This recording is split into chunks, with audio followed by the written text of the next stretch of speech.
is well up in practice. In fact, in the warm-up this morning, Derek Warwick was 9th fastest in his turbocharged Tolman.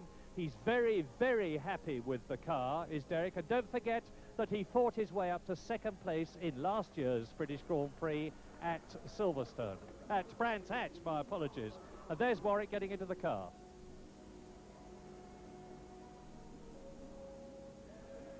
Well, as Warwick gets into his car, down in the pits are two very well-known racing personalities. What do you think we're going today? Then you always know. I always know who's going to win. That's what people say. I don't believe them, but let's try again. Well, since you've recognized it, Piquet. I don't think so. I think no way Piquet. One of the Ferraris or one of the Renaults. Oh, you want 4 cars? No. You want to choose 4 cars? One car. I would say I'm worried. I'm putting no money. 5 World Championships between them. Jackie Stewart and Niki Lauda talking to each other in very happy vein here at Silverstone, and so is everybody. But now let's have a look at the grid with, in pole position, René Arnoux in the Ferrari with the fastest lap ever, the fastest lap at a Grand Prix circuit, 151.8 miles an hour. Second in the lineup is Patrick Tambay, his teammate. Third is Alain Prost, who's leading the World Championship. And the G, incidentally, stands for Goodyear. The M stands for Michelin. And you will see 1 or 2 letter P's. They stand for Pirelli. And we put that indication there because tyres are going to be so very, very important in this race. Fourth, De Angelis on the grid. An incredible performance in the new John Player Special 94. Then Patrese 5th, Piquet 6th. Eddie Cheever in 7th place on the grid in the Renault. Then Manfred Winkelhock in the ATS. Andrea De Cesaris in the Alfa Romeo is 9th fastest. Derek Warwick, the fastest British driver there, in 10th position in the Tolman. Mauro Baldi, still with turbocharged cars. 12th is Giacomelli, and Rosberg, the top non-turbo car. And Stefan Johansson, driving in his first Grand Prix in the new Spirit Honda, its first Grand Prix, a superb 14th place. Niki Lauda only in 15th position. Nigel Mansell, who qualified in the previous turbocharged JPS, is down on the grid there. And look where John Watson is, because John Watson is 24th out of 26 starters. He's done it again, and he's going to have a chance to struggle, going to have a job to struggle through.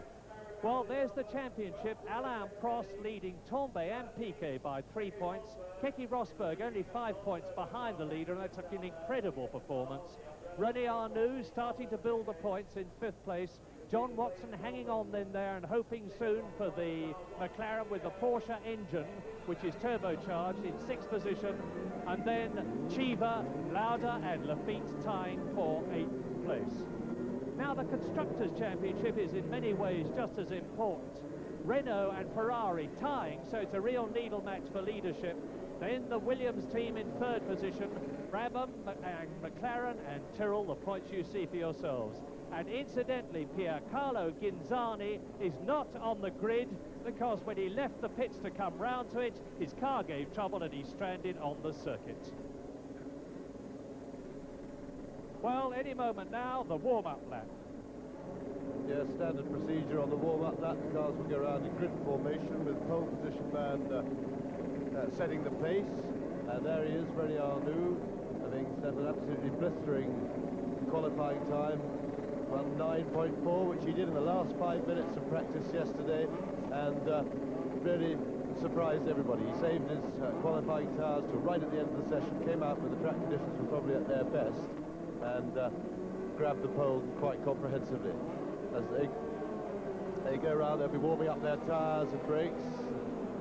There they go, green flag, waving them away, and the usual story, round at Arnoux's pace, and then he'll bring them slowly onto the grid. When the last car at the back of the grid comes to a halt and takes up its position, then the starter will throw on the red light, another 4 or 5 seconds, and then we get the green. Here they are. They've gone round Cops Corner, up short straight through the kink, which of course is completely flat out for modern Formula 1 car, and down to Beckett's. Beckett's slowest corner on the circuit, but not very slow itself. They take Beckett's at about 110 miles an hour, so Silverstone is really a very fast circuit. It's got plenty of corners. The straights, funnily enough, aren't that long. This is the Hangar Straight, which is the equal fastest part of the circuit, where the turbos now get up to probably 185 miles an hour, something like that, with their massive quantity of power that they put out, even quicker in qualifying when they've got there's Stowe corner, very fast indeed. They're round Stowe at something like 150 miles an hour. Very good place to watch. That's a good, nice camera position we've got there. You'll see the cars once they're going for it, really sliding off the apex of that corner. Drivers turn through now down to Club Corner. The entry to this corner is very, very important. The road undulates a bit, and you need to be turning fully when you get on the upslope of the undulation, as it were, to get the tires to really bite, to get the weight in. Down there through the kink again, which of course is flat out except when the track is wet. Coming up to the bridge, and you'll see that Arnoux has slowed it right down. It's important to do that because it takes a while he wants the field to bunch up, so the chap on at the back of the grid arrives as soon as possible after he's sitting there, because these cars don't like to sit still for too long. They don't have any fans in their radiators. They depend on moving through the air, so the engine starts to overheat, especially in this weather. If the engine temperature is rising all the time when they sit still, and of course they'll have the car in gear. They don't want the clutch dragging for too long, because that can overheat. So Poleman does not want to sit with the car in gear and the engine revving stationary for too long. So there's René Arnoux, who averaged 152 miles an hour for his qualifying lap of 1 minute 9.4, which is really quite something, because this circuit has got enough corners to get in the way. 67 laps then, the 36th British Grand Prix, organised as ever, flew perfectly by the RAC, Motorsports Association. There they are, the lights are going on any second now, and away they go! And Arnoux leads away. Torbay is going to come up alongside him as they go into Copse. The two Renaults are together. Round Copse Corner they go, the first five virtually as one. And one of the Renaults has slotted into second position, into third position, challenging, and Patrick Torbay is going to try and take René Arnoux on the inside, and he's done it. And Torbay leads. Arnoux is in second place, Prost is third, Patrese is fourth, Chiva is fifth, and Nelson Piquet is in sixth position. And Elio De Angelis had a very poor start. That was Rosberg off on the grass there, giving it a little nudge, but he's back on in one piece. Elio De Angelis, who is one of the favourites for the race, certainly for speed. On the warm-up this morning, he was quickest, but he's off to a bad start, so he's going to have to fight hard to make up some ground in the new Lotus. Torbay, Arnoux and Prost, lap 1, 67-lap race. Don't forget that we had an unofficial lap record at some 152 miles an hour. This is going to be the fastest Grand Prix of all time. It's going to be savoured by this enormous crowd. Under the bridge they come into Woodcote, lap 1. Ferrari leads, Torbay, Ferrari second, Arnoux. Then it is Alain Prost third, Patrese fourth, Chiva fifth. Elio De Angelis is in sixth position and has therefore passed Nelson Piquet. Elio De Angelis, the Italian driver in the new JPS Renault with the 1.5-litre turbocharged Renault engine, is in sixth position, and I think he is gaining. Now, and De Angelis stopping. De Angelis flaming his turbos. That's tragic luck. On lap 2, Elio De Angelis will be absolutely furious. Yes, great shame to lose De Angelis so early on, because the car went really very well indeed in practice, and particularly well in race trim this morning, so that'll be a great disappointment to De Angelis and the Lotus team. Now here is Tambay, who looks to have settled into his task very quickly and very well. He's already taking it nice and steadily. He's not using all the road, not throwing the car about, looking after things, and seems to be just easing away slightly from teammate René Arnoux. Now, tires for pretty well all the teams, they're running very much on the limit of the softest compound they can use, and so keeping it smooth is going to be very important for the drivers, because if you throw the car around more than necessary, you heat the tires up more, and of course this can cause you a possibility to come in ahead of schedule for a pit stop. Well, bad news for JPS Renault team right at the beginning, with Elio De Angelis going out in 6th place on lap 2. But Nigel Mansell, who qualified in the previous car, is now in the new one and has come up in only 1 lap from 16th to 12th place. And Bruno Giacomelli into the pits. This is lap 3. Now, this could well be a sign of how the heat is going to affect cars, and it's not at all unlikely that one of the Ford Cosworth-powered cars, without the power of the turbocharged cars, although heaven knows they get about 520 horsepower, could come through into a very strong position at the end of this race, because the heat is going to be especially critical to the turbos. But now, on lap 3 in the 67th lap race, there is the position, and you just saw the leader, Patrick Tambay, who has already won this year. As you look at Bruno Giacomelli's car, here is Tambay coming into the chicane, followed by Arnoux and Prost, and the gap between Tambay, the leader, and Arnoux is 0.83 seconds, and we're still waiting. There goes Derek Warwick, and Nigel Mansell is now right in the wheel tracks of Derek Warwick, who is in 9th position. So Nigel Mansell in car number 12, the new JPS Renault, is starting to carve his way through the field. He has come up from 16th position to where he is now. Yes, well, that's terrific news for Lotus and for Nigel. There is Nigel Mansell at the back of that bunch in the black JPS Lotus, and this should help to offset the great disappointment they must be feeling over De Angelis' performance, but it's terrific news for Nigel. He's had a really very troubled practice. Every little thing has gone wrong, as of course can happen with a brand new car. No criticism of the Lotus team, who in fact deserve the highest praise for their efforts in getting the car ready at all. They built this car very quickly for this race, and it must be very rewarding for them to see Nigel going so well. But now, of course, he's up with the turbos. He's dealt with the Cosworth-powered cars, but it's going to be a much more difficult task for him to get past Derek Warwick and get stuck in and chase the leaders. Now here we are, back to the leaders. Tambay leading across the start-finish line under the bridge and up to Copse Corner, with Prost in the Renault staying right with them, and Prost is in fact beginning to harry René Arnoux.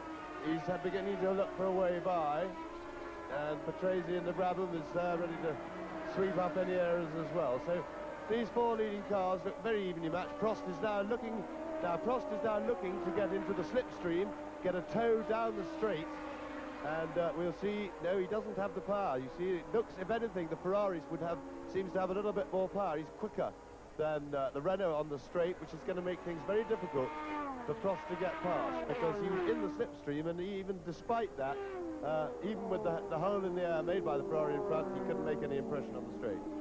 Lap 5 then. Patrick Tambay leads, Arnoux second, and it has been calculated that in practice form the Ferrari engines are generating over 800 brake horsepower, and in race form they've got more power than any other turbocharged car on the circuit. Tambay coming through the chicane. This is lap 6. Derek Warwick is in 8th position. Nigel Mansell in his wheel tracks is in 9th place.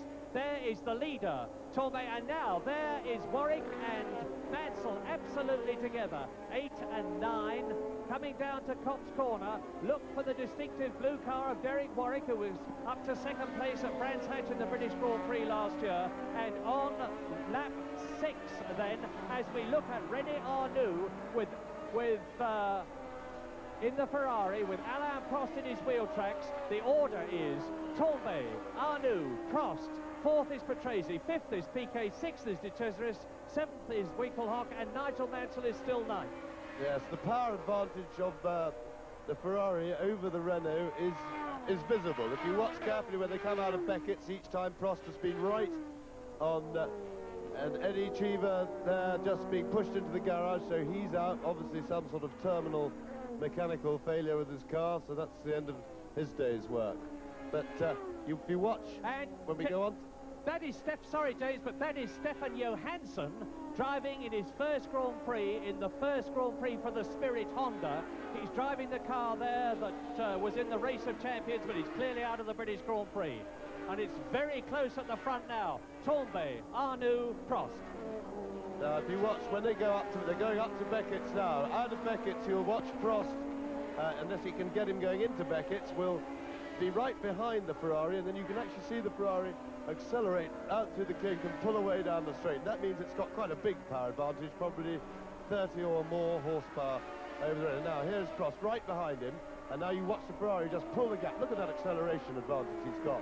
He's already pulled a couple of lengths, and he'll increase that as they go down the straight. Now this is really means it's going to be very difficult for Prost to overtake, because he needs to be able to pull up on Arnoux on the straight, and he's going to have to try and persuade Arnoux to make some sort of a mistake to let him get alongside, to get slow out of a corner. Lap 7, over 1/10 distance already, and the leading non-turbocharged car is that of Niki Lauda, who is in 10th position. John Watson is in 14th place. And Derek Warwick in the turbocharged Tolman is in 8th place, ahead of Nigel Mansell, who is 9th. And now, as they go through at the end of their 7th lap and into their 8th, Tournbay and Arnoux, it's the same story. The two new C3 Ferraris. This is the first race that this Ferrari has taken part in. It is a development of the previous 126 turbocharged V6 Ferrari. It has Kevlar bodywork and chassis, and it's designed by Englishman Dr. Harvey Postlethwaite, working from Maranello in Italy. And so there, going through, is De Cesaris, followed by Winkelhock, followed by Warwick, and there is Mansell, who has dropped back a bit, still in 9th position. Niki Lauda is in 10th place and is still the leading non-turbocharged car. And Nigel Mansell has probably decided to settle down and see how things work out, because, as I said earlier on, the heat, the speed and the power of these turbocharged cars, Bruno Giacomelli is coming into the pits, is going to take a terrific toll later into the race.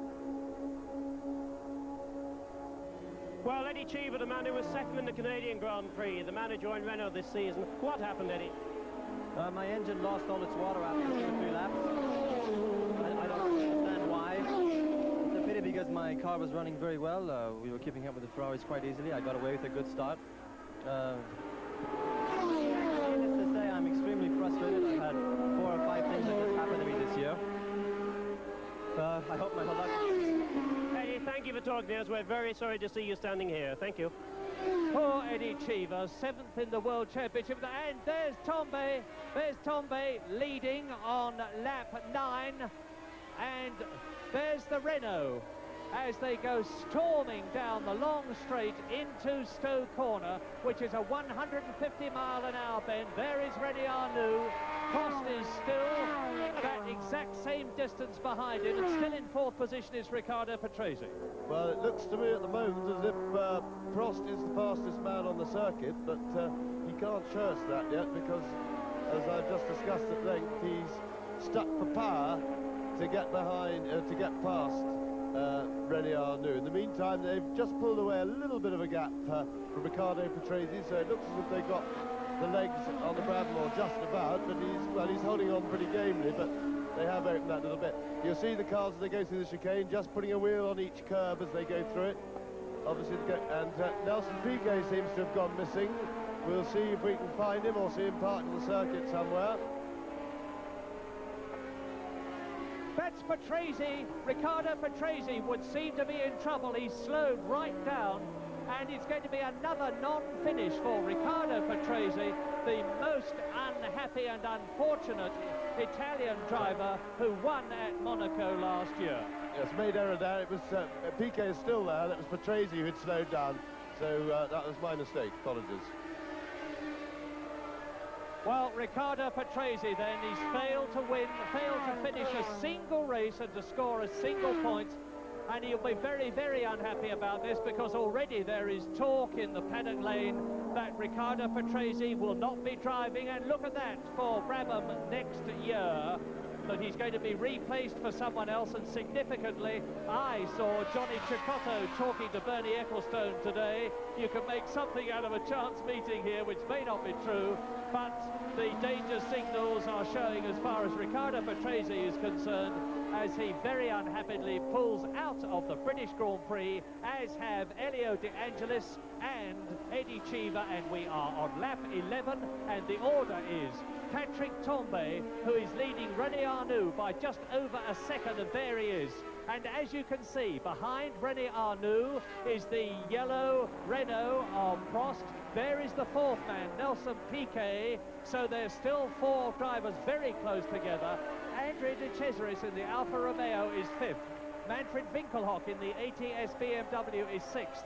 Derek Warwick and Nigel Mansell are still 7th and 8th. Lauda is 9th from the leading non-turbocharged car. Mauro Baldi is 10th. Keke Rosberg, the world champion, is thundering along in 11th place, just ahead of John Watson, who is 12th. And this is lap 11 as we watch Prost and Arnoux fighting for second place. Arnoux holding the racing line all the way round, and as James says, making it very, very difficult indeed for anybody to pass him, as up to Ghinzani in the Osella comes Patrick Tambay, going through to complete his 11th lap. Now there is Ghinzani moving over to let Tambay through. He'll stay on the inside line, will he, to let Arnoux and Prost through? He does. And meantime, it seems to me that Nelson Piquet is gaining a bit on the battle for second. Yes, that was good manners by Ghinzani, correct thing to do. He spotted the leaders coming in his mirror. You see that's Prost closing up again on René Arnoux, and only to be frustrated probably again by the long straight. He's right up his gearbox now, and you watch that Ferrari pull away. And that's one of the most soul-destroying situations for a driver to be in a car that doesn't have power of the one in front, and every time you line up behind him in the corner, catch him up in the corner, then he just puts his foot down and walks away from you. And Piquet has now come up and joined that group, so we've now got a three-car battle for second place, with of course Tambay not enjoying what you'd call a comfortable cushion in front either. So well, there's only just under 4 seconds between Tambay, the leader, and Piquet, who is in 4th position, as again Prost closes on Arnoux. And it seems to me that Prost in 3rd position is much better on the braking as they go into the corners than René Arnoux. They're on different tyres. Arnoux is using Goodyear and Prost is using Michelin. And Prost looks to me to be, no, he's not close enough to have a go, you see. He needs to really be alongside René Arnoux as they come up here. Prost is really having a go. He's climbing all over him, but now there you are. Look at that gap already, 5 lengths clear. The Ferrari pulled in a matter of a couple of 100 yards. It's that Ferrari engine must really be putting out some power, because the Renault is no slouch, that's for sure. 650 horsepower in race trim the Ferrari is alleged to have, even more than the Renault. And the two Frenchmen who are in 2nd and 3rd places are, of course, very strong, not to say bitter rivals. Don't forget that René Arnoux in the red Ferrari there, who is in 2nd place, was in the same team as Alain Prost last year. René Arnoux won the French Grand Prix at Paul Ricard against orders when he was supposed to let Prost through to win, and after that Prost would have nothing to do with him.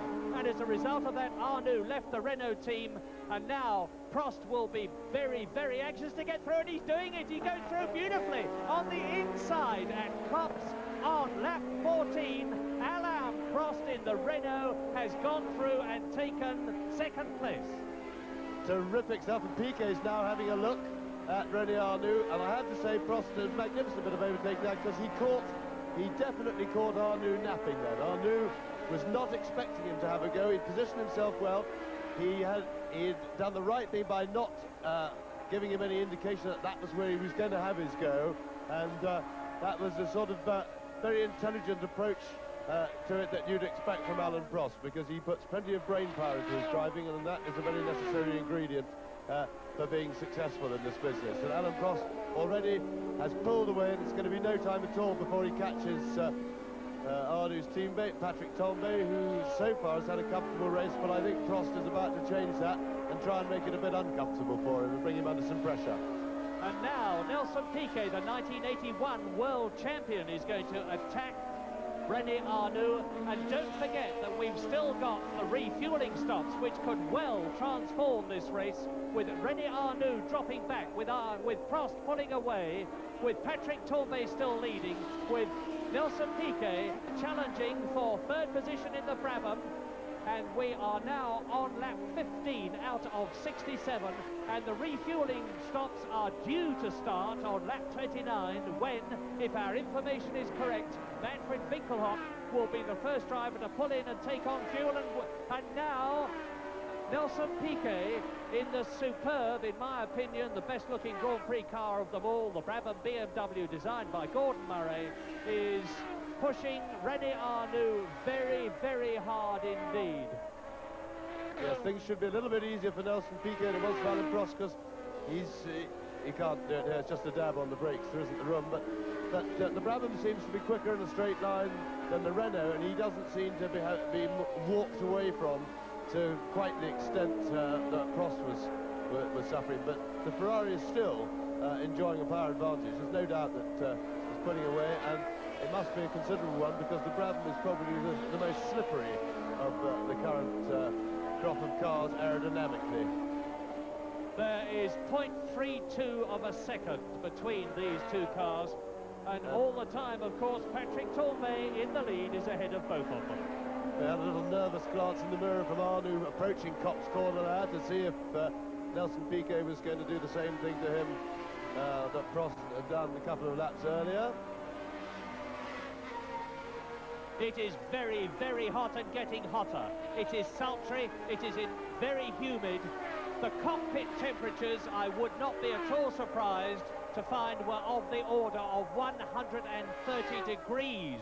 And there's the flame from Nelson Piquet's turbocharger as it pushes out through the wastegate and the secondary exhaust pipe, and Piquet now comes up alongside Arnoux, and they're going through, passing Mark Surer in the arrows and lapping him. Arnoux had to move aside a little late, which gave Piquet the opportunity to close up, but Arnoux shut the door in his face, and now they're coming up to Woodcote to complete lap 16.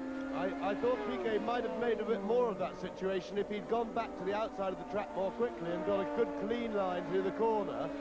I tucked in behind Arnoux and then had a run at him coming up under the bridge, but it's very hard to tell from here. He's down there in the cockpit, and things can very often look easier from our comfortable perch, albeit rather a hot one.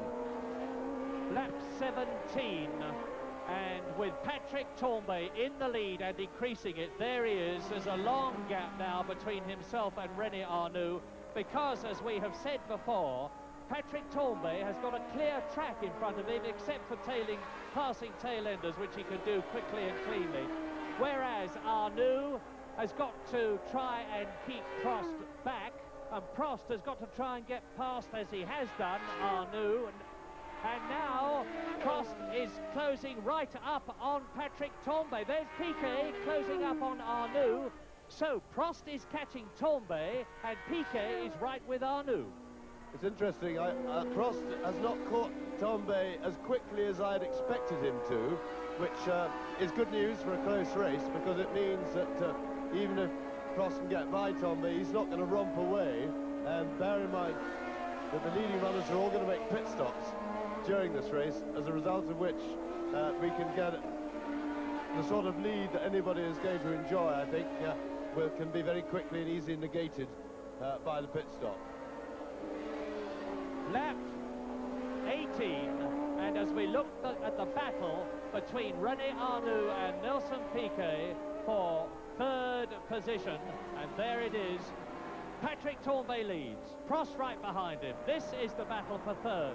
In fifth position is Andrea de Cesaris, and there is Patrick Tombe on the right, with in the Renault behind him Alain Prost, thundering down to Stowe Corner, which they take, believe it or not, at 150 miles an hour in fourth gear. Change up into fifth gear about now. Down into fourth for Club Corner, one of the most difficult on the course. Now fifth gear building up to a speed of 195 miles an hour as they approach Woodcote. And as they go into the chicane, Patrick Tambay leading. Alain Prost has caught him. They're catching up now with Danny Sullivan in the Benetton Tyrrell. In third position, it is René Arnoux. In fourth place, it is Nelson Piquet. Fifth is Andrea De Cesaris. In sixth position, it is Winkelhock. Seventh now is Nigel Mansell, who has got ahead of the new eighth place man, Derek Warwick. Ninth from the leading non-turbo, Niki Lauda. 10th, Baldi. 11th, Watson. And in 12th position, world champion, Keke Rosberg. That is the situation, but there is still a long way to go. Prix, Patrick Tambay was leading in the Ferrari from Alain Prost in the Renault. Well, since then, we've had a change of leadership, and this is what happened on lap 20. Well, is Prost catching Patrick Tambay? He has taken a lot out of the Frenchman's lead. But, as we have said many times in the past, catching is one thing, passing another. But either way, it is two Frenchmen in, respectively, Ferrari and Renault cars up at the front. Yes, and Tambay is a very experienced and intelligent driver these days, and he's not going to make any mistakes. He knows that the one way to lose his lead is to go at it too aggressively and make another slip. So he's just going to keep it nice and steady. But and Nelson Piquet is through and past, and Prost takes the lead on lap 20. Alain Prost takes the lead from Patrick Tambay in the Ferrari, and Nelson Piquet takes third position from René Arnoux. So a dramatic change. And there is Nelson Piquet, the Brazilian in the Brabham BMW. He is through into third. The race in the twinkling of an eye has changed. The race for the lead has changed. The race for third place has changed. Yes, and Piquet's pulling away from Arnoux pretty quickly. I think Arnoux may be possibly in a little bit of tyre trouble, but it's a question now. And here we see it again, and you see Prost. It's exactly the same manoeuvre that he did to Tambay's teammate, René Arnoux. Nips through on the inside at Copse Corner, nice and steady, nice and clean, and he's off and running, and he can build up enough lead by around there, enough Beckett's to be clear for the straight. So Prost leading the race and, of course, the World Championship. Well, the race has moved on now about 10 laps since then, so let's go live to Murray Walker. You left us on lap 19 with Patrick Tambay in the lead. Prost second, Arnoux third, Piquet fourth, and Nigel Mansell in seventh position. Almost immediately, the situation changed. Alain Prost surged past Patrick Tambay to take the lead. Nelson Piquet passed René Arnoux to take third position, and now Patrick Tambay and Nelson Piquet are slugging it out for second position. See Piquet having a go then. Piquet was inside Tambay, going into Beckett's. He didn't quite make it, but he's really attacking it. And he's in position now, and yes, and Piquet, oh, and it's very crowded indeed there. And Tambay's fighting back side by side. Round Stowe Corner, terrific stuff, and I have to say that was very bad luck on Piquet because the back marker undoubtedly got in the way, and that was to Tambay's advantage. So Piquet a bit unlucky when he finally was in position, but he's also in good position now to have a go under braking if he can stay that close as they go up under the Daily Express Bridge. And Piquet, can he duck out? He's having a go, and he's done it. He's got inside. Oh, it's all a bit tight. He slid wide, but he's held it together, and that was very much on the limit stuff. Piquet was only just slowed down enough to make it into the chicane. He went a little bit wide, but 10 out of 10 for it. A fine piece of overtaking, and Tambay did everything he could to resist it. And does that not show how these Formula One Grand Prix drivers trust and respect each other?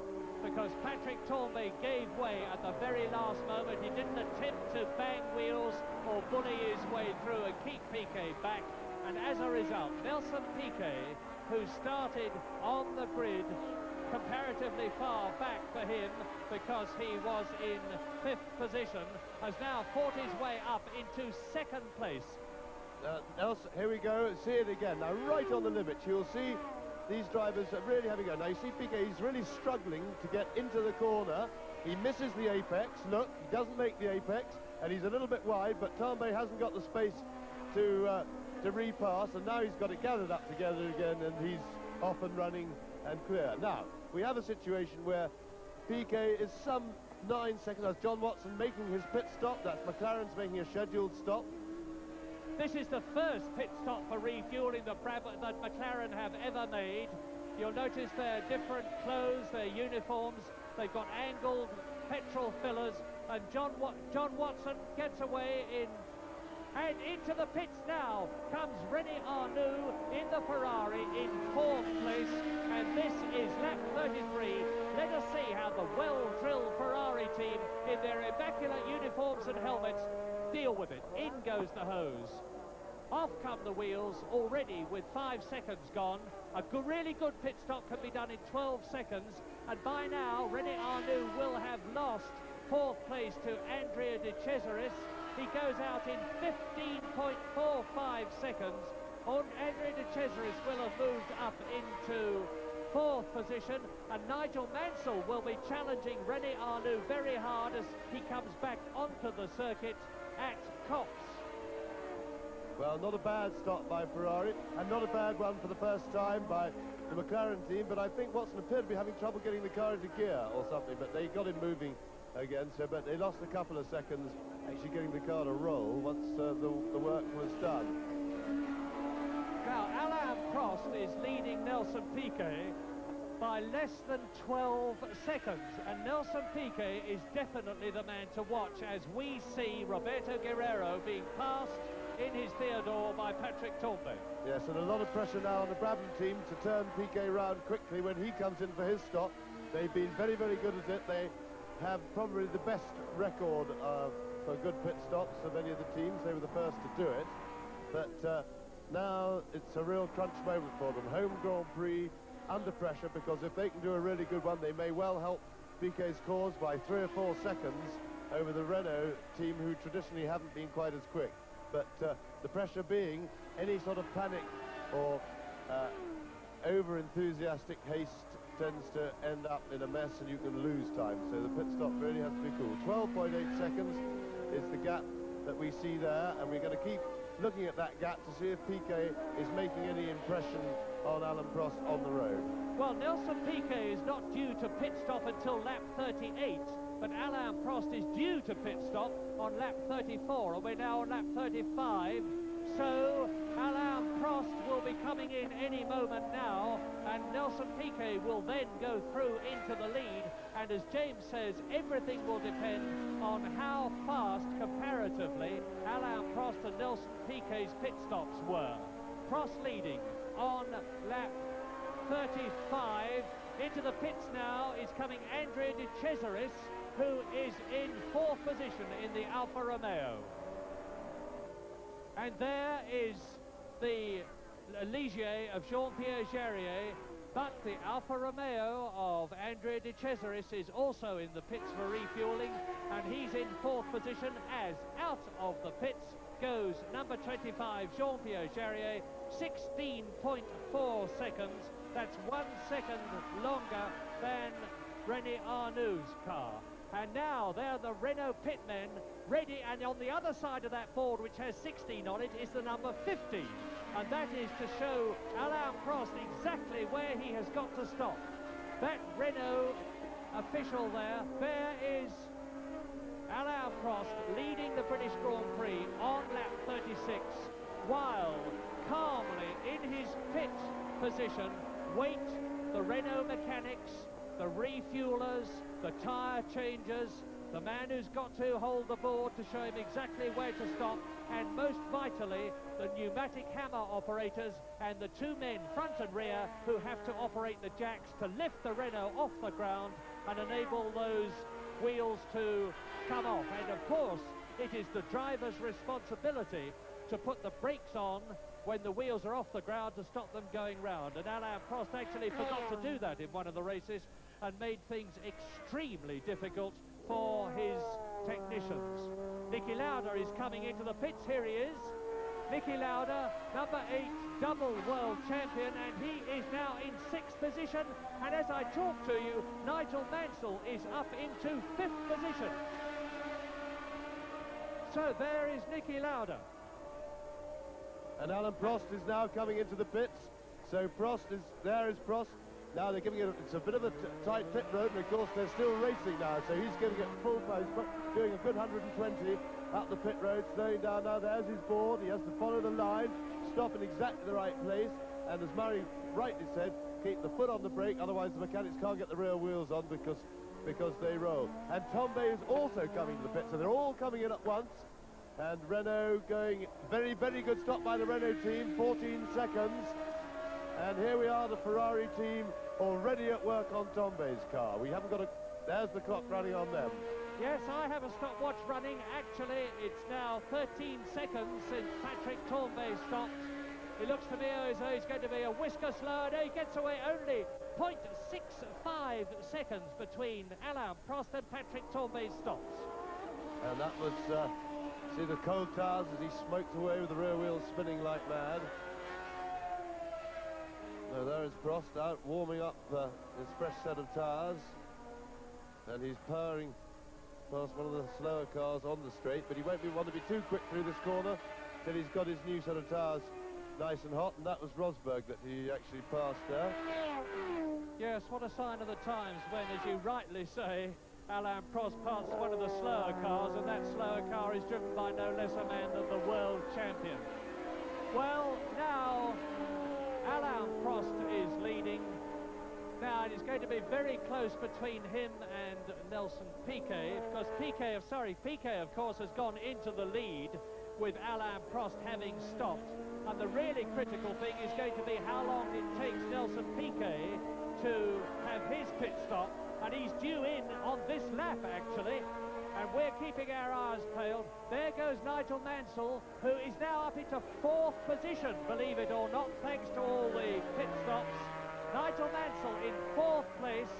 A brilliant performance in the brand new first race John Player Special Lotus with its Renault V6 turbocharged engine.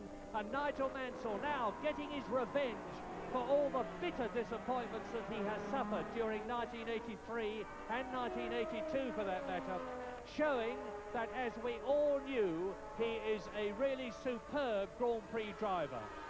The highest place that Nigel Mansell has ever finished is 3rd position, and with Nigel now up into 4th place, Piquet leading, Prost is in 2nd place, in 3rd position.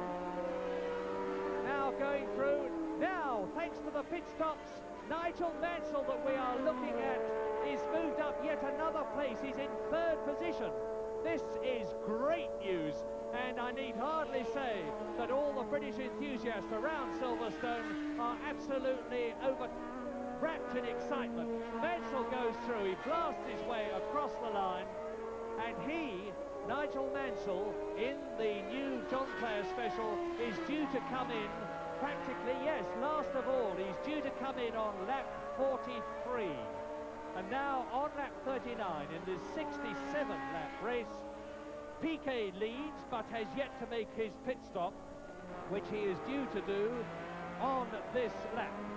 Yes, they're going to have to do, the Brabham team are going to have to do a really fast stop to get Piquet turned around, because Prost was sufficiently efficient in his stop that he's only 16 seconds behind Piquet on the road, and Piquet, of course, has yet to stop. Mansell's position at 3rd on the road is a little bit of a false one at the moment, of course, because he has yet to make his stop, but he's put on a superb performance, and if the Lotus team can turn him around quickly, they will, he may make up a couple of places on his, as it were, true position. There is Nelson Piquet. He's due in the next lap. Whether he'll come or not remains to be seen, but I would think so. Well, while James has been talking, I've put the gap, a stopwatch on the gap between Piquet there and Prost, who is in 2nd place. Prost having pit stopped, Piquet not having pit stopped, and the gap is 15.8 seconds. Now, Alain Prost's pit stop was 14 seconds, so everything in this race is going to hang on how efficient and quick is Nelson Piquet's pit stop.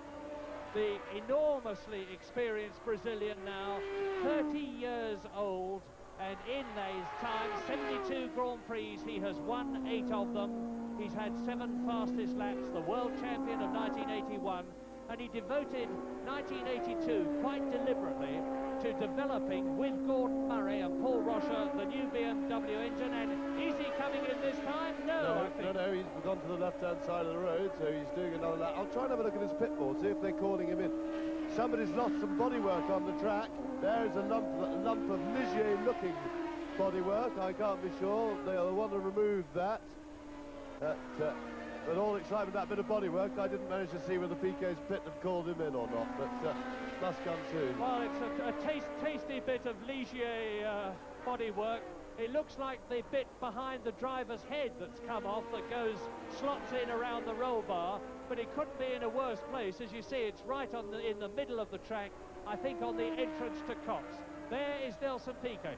Now, it is of critical importance to watch Piquet, who is in the lead, Prost, who is second, continually to take the gap between them, because there is Piquet going through. It was 15.8 seconds, the gap, when I last took it, and it could be that now Nelson Piquet, who's coming up to the 165 mile-an-hour Abbey curve, is going to come in this lap. He looks at me as though he's coming in. Yes, he's coming in this time, and they're going to have to really shift this pit stop.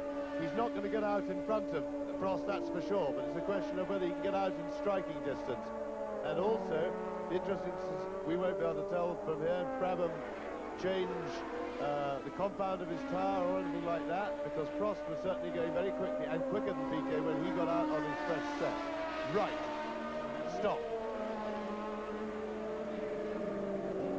2 men on each wheel, 1 on the hose, and look how quickly those pneumatic hammers stop, and it's got an inbuilt jacking system, and 12.26 seconds gives Nelson Piquet a 1.8 second advantage over Alain Prost, and he's being held up coming out of the pits.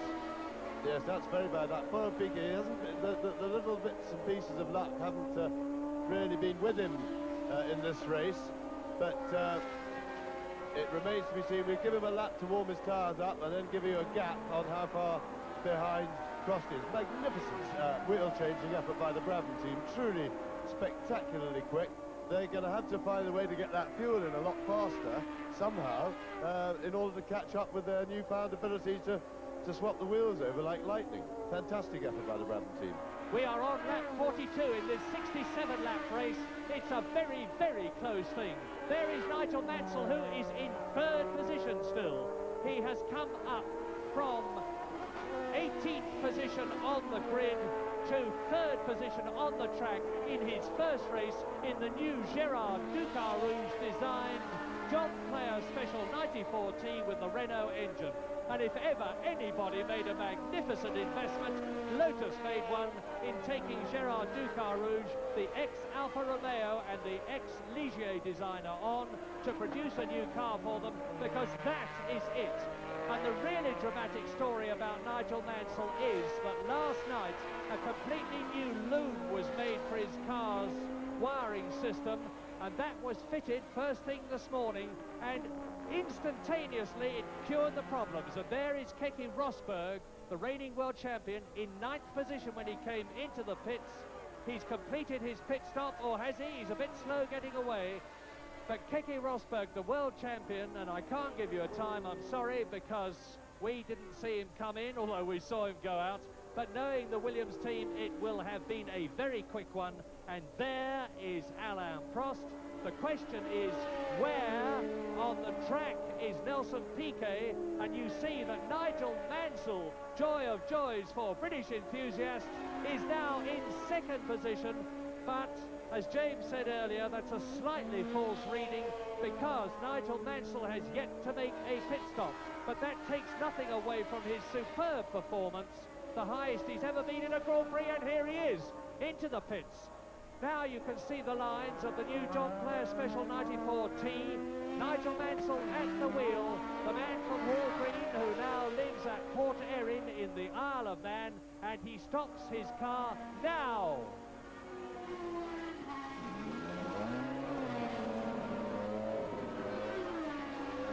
The Lotus team comparatively unused to this pressure system because they originally started off with a gravity system, but it's not at all a bad stop.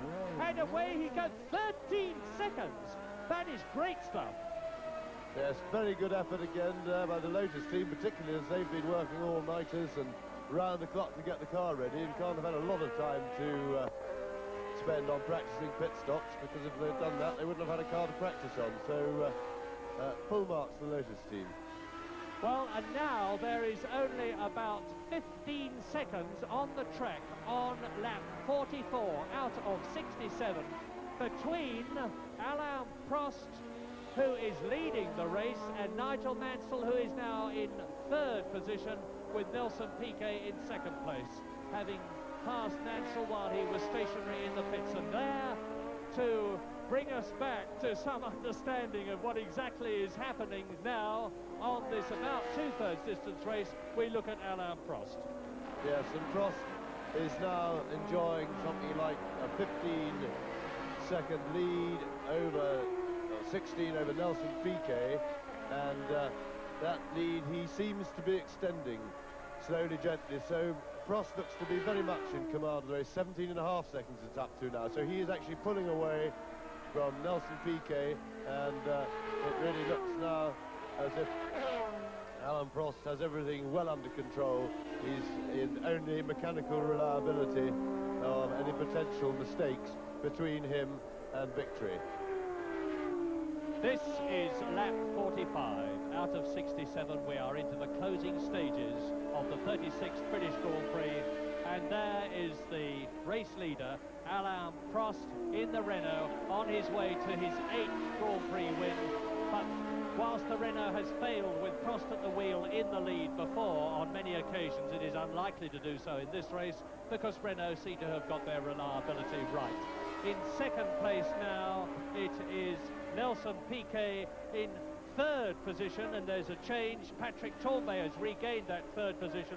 In fourth place, it is Andrea de Cesaris. In fifth position, it is René Arnoux. And down to sixth place as a result of his pit stop has gone Nigel Mansell. But on lap 46 with Alain Prost out front from Nelson Piquet. Let's rejoin it now for the rest of the race with Murray Walker. And as you rejoin us, there is Alain Prost negotiating the chicane to complete his 52nd lap in the lead. In the lead from Nelson Piquet, who is ahead of the third place man, Patrick Tambay, by about 8 seconds. But the real drama is that Nigel Mansell in the new John Player Special Renault, and there he is, 94T, designed by Gérard Ducarouge, its very first race.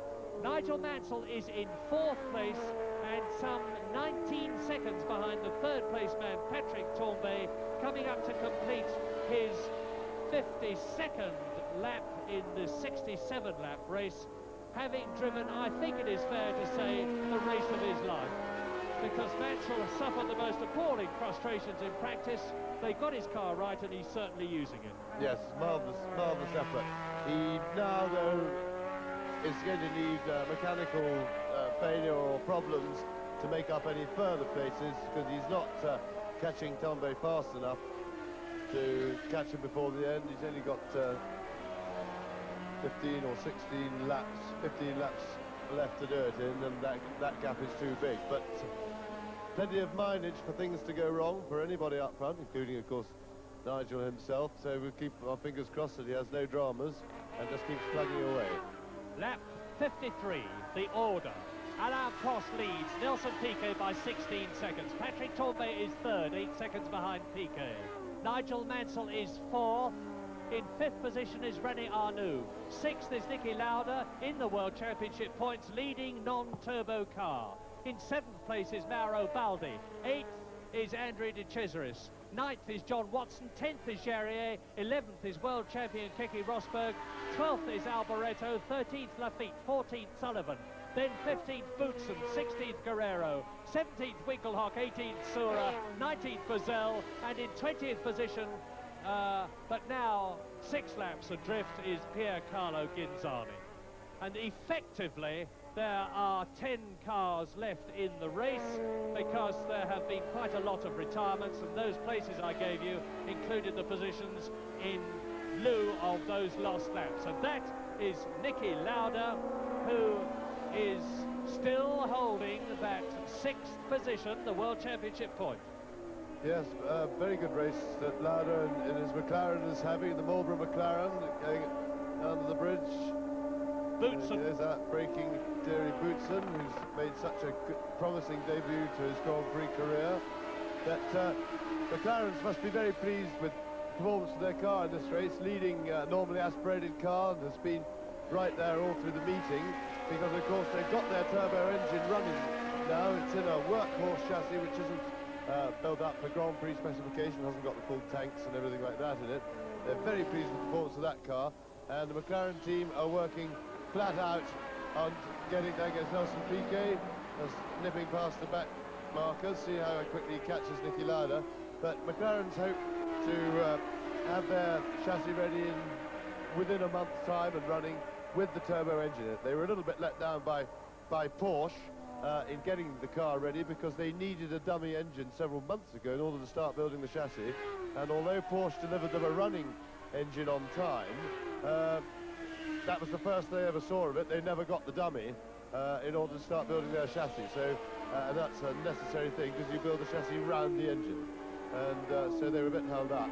But the engine has proved extremely satisfying, particularly as a brand new, straight out of the box product so far in the testing that they've done. Niki Lauda, 6th position, albeit lapped by Alain Prost, and Nigel Mansell is, albeit slowly, catching Nelson Piquet. The gap is down to 15.8 seconds, to Patrick Tambay, I'm sorry. The gap between Tambay, who is 3rd, and Mansell, who is 4th, is down to under 16 seconds. But Mansell is not catching the Frenchman, Patrick Tambay, in the Ferrari fast enough to gain that 3rd position by the end of the race, unless Patrick Tambay has to slow. There is the 2nd place man, Nelson Piquet, on his way to 6 points in the World Championship. And the interesting thing at the moment is that the race leader, Alain Prost, is also the World Championship leader. The 2nd man in the race is also 2nd in the World Championship, and the 3rd man in the race is 2nd in the World Championship, Patrick Tambay, tying with Nelson Piquet. So the World Championship positions, as far as the first 3 places, there is Prost, are going to be very little changed, but all the time Alain Prost, thanks to this, for him, marvellous newfound reliability as Piquet passes Lauda of Prost's Renault, is increasing his points advantage. He has 30 points at the moment. He will get 9 if he wins this race, which seems very likely because he's now on his 57th lap out of 67. Nelson Piquet, who is in 2nd place, would get 6 points and make him 33, so the gap would increase from 3 points between Prost and Piquet to 6 points. And Piquet would have a solid 2nd place just ahead of Patrick Tambay. But all this remains to be seen, because the race is far from completed. Alain Prost, that we look at now, on his way in car number 15, the very smooth, very quiet, beautifully handling, brand new chassis RE40 car. It's the first time Prost, who's just nipped inside Keke Rosberg, has driven this particular car in a race. It's the RE40 and a brand new tub and all the rest of the machinery. And he's on his way now to his 8th Grand Prix win in a very short Grand Prix career. Considering the weather, I must say really a word of congratulation to all the teams, because racing cars, their unreliability factor goes up rather sharply with an increase in temperature, and we've got a lot of cars running still for such extreme conditions for these cars, and that is generally good engineering effort by all the teams.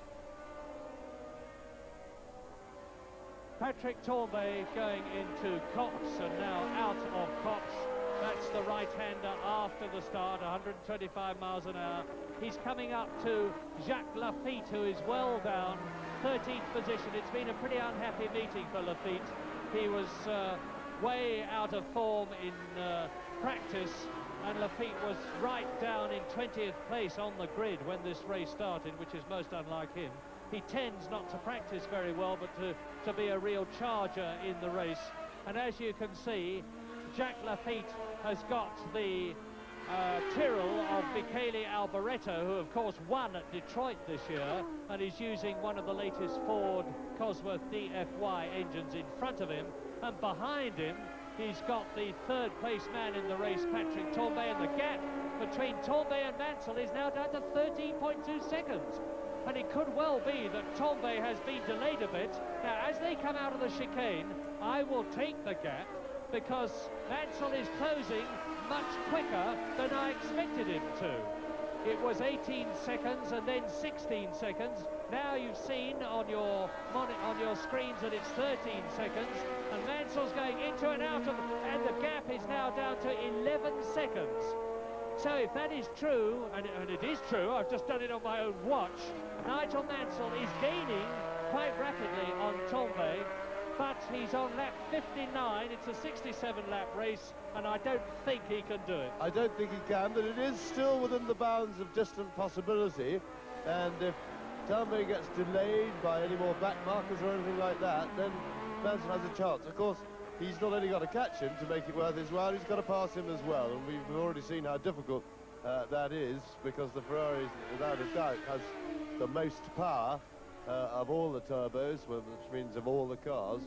So he's got to do it. But we'll keep rooting for it, because it's a really marvellous effort by Nigel Mansell. He had such a frustrating and disappointing practice session, and he really deserves a bit of a break. And this is certainly an excellent race for him. Yeah, now he's got what used to be regarded as the hard man of racing to pass, Andrea de Cesaris, in front of him. But Andrea de Cesaris has been given a clean bill of health as far as passing is concerned recently by no less a man than Keke Rosberg, who had very little, if any, time for Andrea de Cesaris in the past. But when he's got past de Cesaris, don't forget that Nigel Mansell has still got to catch and pass Michele Alboreto and Keke Rosberg, which Patrick Tambay has already done, before he can get to grips with Patrick Tambay. So Nigel Mansell would seem to have an absolutely insuperable task in front of him.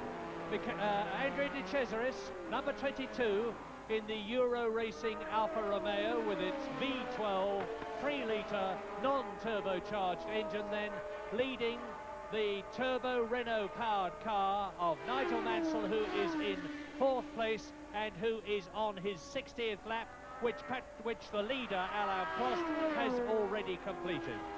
And I think this is putting paid to any chances of Nigel Mansell getting that 3rd position. Piquet has gone through to complete the lap. I'm waiting, as you watch Nigel Mansell, for Patrick Tambay, so that I can give you the gap. He's finally got by, but that's a setback that Nigel could definitely have done without. He must have lost some time behind de Cesaris. De Cesaris is not necessarily to have known that Nigel was in a big battle, so you can't particularly blame him. There wasn't much difference in speed, but that may have just about cost Mansell the chance, the distant chance, to catch Tambay and have a crack at 3rd. Alain Prost leading number 15. Nigel Mansell may have lost a little time, but it was very little. It's not so much, it's what he would have gained, I think. The gap is still just under 12 seconds between Patrick Tambay in 3rd position, as we watch race leader Alain Prost going through the chicane to complete lap 61. The V6 turbocharged Renault sounding powerful and strong as Prost takes it round Copse Corner. This very phlegmatic Frenchman, who is known as the Professor amongst his French mechanics because of his serious demeanour, although he's a great practical joker as well, and woe betide anybody who walks between the edge of a swimming pool and Alain Prost, because they're very liable to end up in the water, and I've seen that happen on quite a few occasions. So, Alain Prost leading. He's on lap 62. Now, Nelson Piquet some 22 seconds behind, and seemingly having settled for 2nd place. Patrick Tambay is 9 seconds behind Piquet in 3rd position, but Nigel Mansell is gaining on Tambay in 4th position. Behind Nigel Mansell, it is René Arnoux. Therefore, there are 2 Ferraris in the top 6. And in 5th position, it is Niki Lauda, who has been lapped. In 6th position, and the last man to get World Championship points at the moment is Mauro Baldi. There, 4th position is Nigel Mansell. Now, what's the gap? This is critical. I'm watching out for Tambay. I'm watching out for Tambay as Nigel Mansell. There is Patrick Tambay coming up to the Daily Express Bridge, and there is Nigel Mansell clearing club, so it's getting much closer than it was. I'll put the stopwatch on Tambay as he exits the chicane now. And now you'll see Nigel Mansell in the black and gold JPS 94T behind Alboreto and the Alfa and Lafitte, and the gap is it's still 11, just over 11 seconds, and Nigel Mansell's got to fight his way through this mob in front of him before he can hope to get to grips. And we are on lap 63.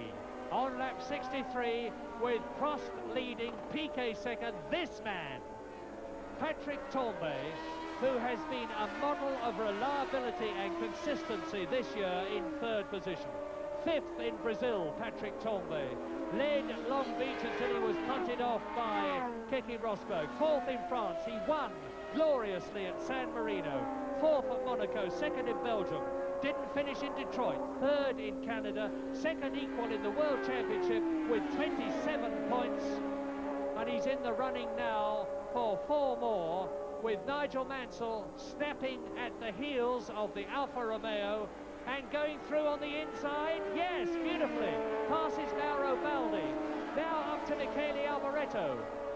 A burst of power from the Renault engine, and he goes straight past Alboreto with the new DFY engine. And now Nigel Mansell, who is completing his 63rd lap, has got a clear track in front of him.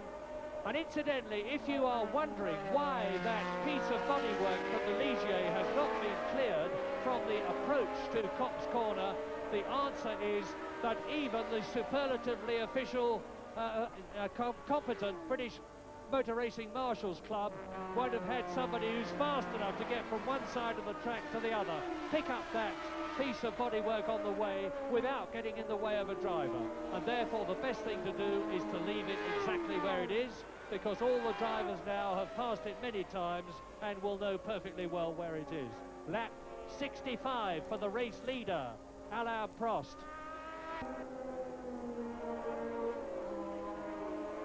Nigel Mansell is going slower than he did before, although the gap as he exited the chicane was 11.8 seconds.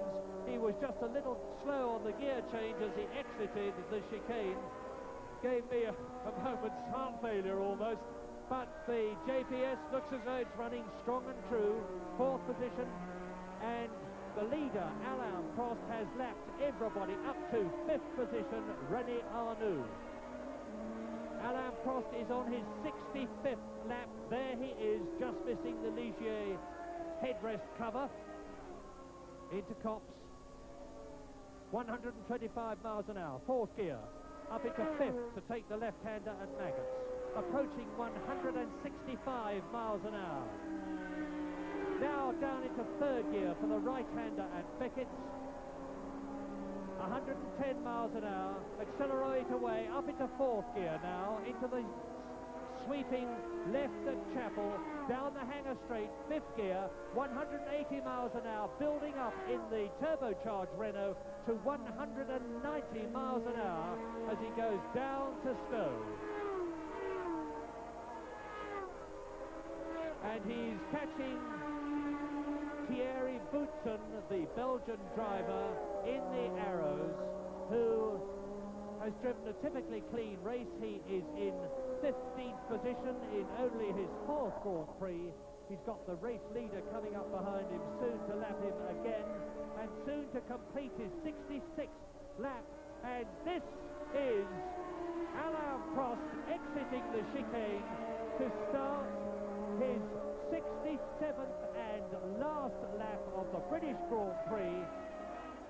which he has driven beautifully in.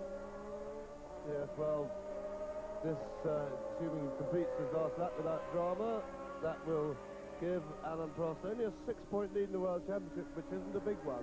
But as I said earlier in the season, he has that look of a world champion about him already. He's driving with great maturity. The Renault team seem to have got their act together now with reliability. He's certainly been provided with a much more reliable car this year than he's had in the past. And they do look they definitely are the combination to beat at the moment. Prost did in a magnificent race, not put a foot wrong, worked his way quietly to the front and then pulled slowly but surely away from the others. Their pit stop was efficient. It's been really a copybook race from his point of view. Alain Prost, quiet, determined, very ambitious, is almost home to win his 10th Grand Prix to enhance his chances of becoming the first ever French world champion in Formula 1 Grand Prix racing through the chicane and approaching the checkered flag, which is ready, and Alain Prost has won now as he waves to receive the plaudits of the crowd. The second place man, Nelson Piquet, goes into the chicane. Third, Tombe. Fourth, Mansell. Fifth, Arnoux. And sixth, having been lapped, will be Niki Lauda. But there, Piquet has finished. Tombe has just crossed the line in the background.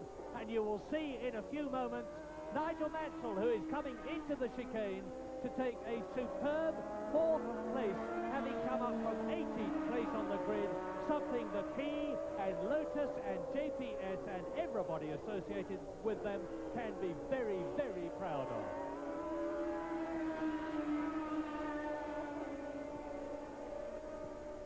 There then is the position, a win for Prost and 9 points, second Piquet 6 points. Patrick Tourney gets 4 points for third position. Nigel Mansell gets 3 very well-deserved points for his fourth place. René Arnoux brings the second Ferrari into fifth place. And Niki Lauda gets a point for being in sixth position and the top non-turbo car.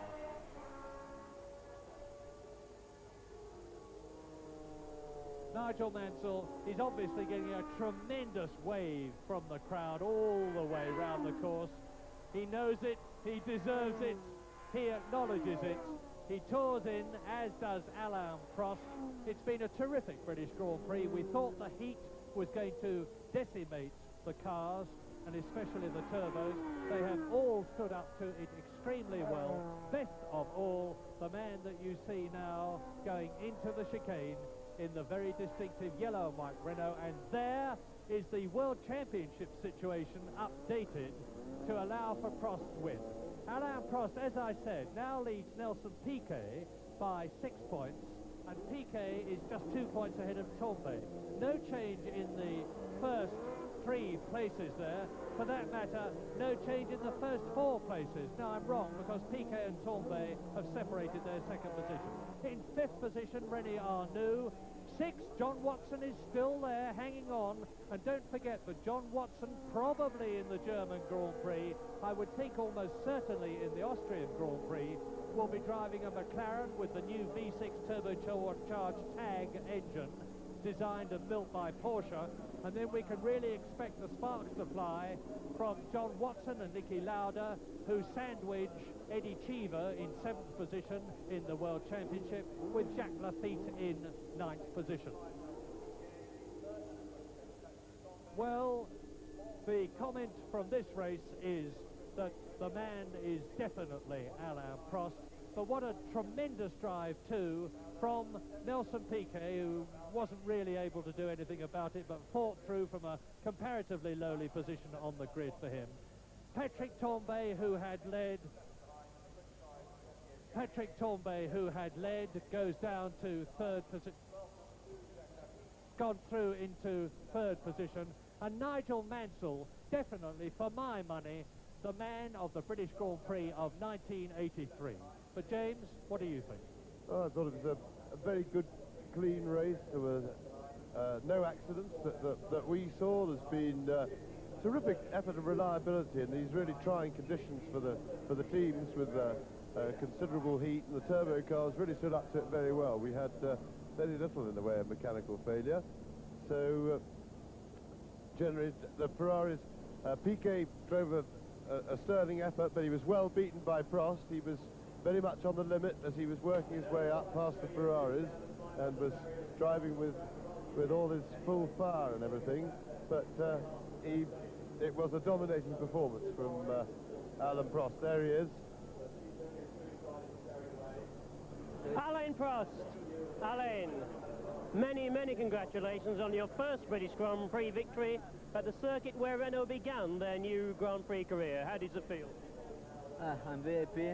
I think I just drive today because my car was nearly fantastic.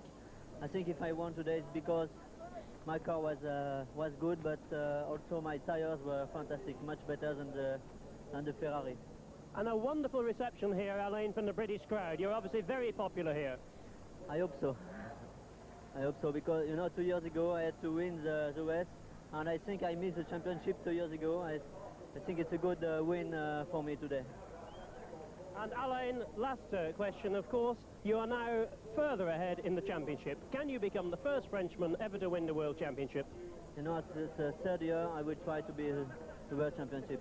I will try again. And Patrick Tombe thinks it's going to be him. Patrick, a good race for you. How was the new Ferrari? Well, I'm number 3. You should talk to Nelson first. He came in second. Those two guys had a very good race here. Nelson Piquet, a superb race, moved you into firm second place in the championship. How was it? Well, it's very hard. Alan did a very good race. I have a lot of problems in the traffic in the beginning, but it's good. The engine is improving a lot, getting very strong all the time, and we're still on for the championship. Yes, the championship's still wide open, isn't it? Oh yes, we can have a lot of things. 3 very happy drivers, 1, 2 and 3 in the championship. The German Grand Prix.